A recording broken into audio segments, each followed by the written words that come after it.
Because joining me is Kamaljeet Sehrawat, BJP MP.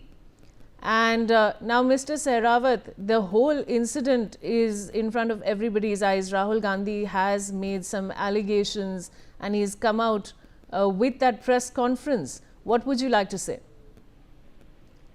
जब पहले हमारे रिजल्ट आए स्टेट्स के तो इनको लगता था ईवीएम हैक हो रही है, ईवीएम को कंट्रोल करके रिजल्ट चेंज किए जा रहे हैं। ईवीएम के बाद अब ये वोटर लिस्ट के ऊपर आ गए, वोट चोरी पर आ गए।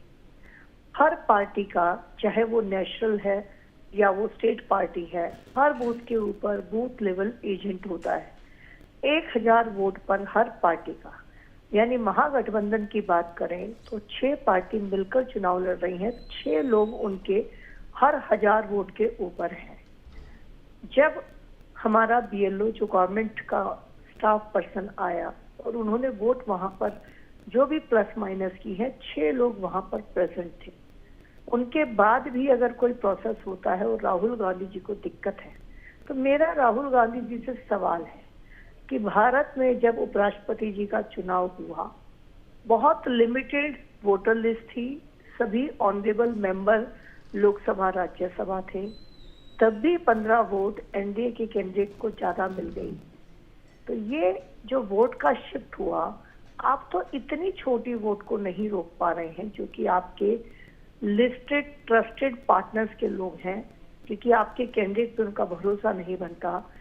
जो आपके कैंडिडेट हैं उनके कंपैरिजन में एनडीए का और यूपी के कंपैरिजन में एनडीए के कैंडिडेट कंट्री के लिए ज्यादा डेडिकेटेड नजर आए, अपने past action, past experience, past decision से। तो 15 लोगों ने ज्यादा वोट किया। तो राहुल गांधी जब इतनी छोटी लिस्ट में आप लोगों को कन्विंस नहीं कर पा रहे, तो ये तो पूरा भारत है और भारत बदल रहा है। ये नया भारत है, ये विकास के नाम पर वोट देता है।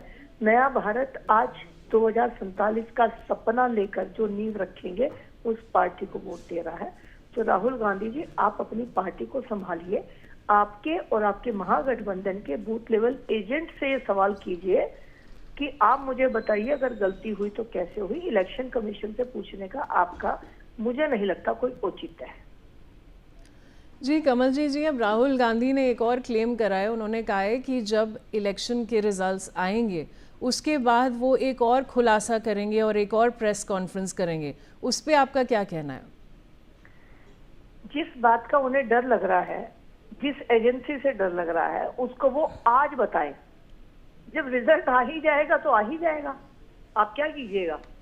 तो इसीलिए अगर राहुल गांधी जी के पास कोई ठोस बात, कोई ठोस सबूत, कोई सूचना, जानकारी है, तो उन्हें वेल इन एडवांस देश को बताना चाहिए। जो कंसर्न्ड अथॉरिटी या गवर्नमेंट की जो बॉडी है, चाहे वो इलेक्शन कमीशन है या पुलिस है, जो भी है, उनको बतानी चाहिए कि मुझे डर है ऐसा होगा। होने के बाद तो आपको कोई ना कोई बहाना बनाना ही है, क्योंकि एनडीए की स्पष्ट बहुमत, स्पष्ट की बजाय भी मैं अगर कहूं कि, क्योंकि मैं 1 महीना बिहार रही हूं, मैंने बिहार को देखा है। वहां पे रात को जब 1:30 बजे भी मैं चली हूं तो मैं इतने कॉन्फिडेंस से चली जितना दिल्ली में। तो उस बदलते बिहार में बदला हुआ रिजल्ट महागठबंधन को मिलेगा। पिछली बार से ज्यादा मेजोरिटी से एनडीए आएगी, तो इनको कोई ना कोई बहाना बना नहीं है, तो ये कुछ भी कहेंगे। लेकिन राहुल गांधी जी के अगर तथ्य में कोई भी सच्चाई है, तो उन्हें आज बिहार की जनता, बिहार की जो भी अथॉरिटीज हैं और देश के सामने रखना चाहिए। बाद में तो जो कहेंगे वो उनकी मर्जी है।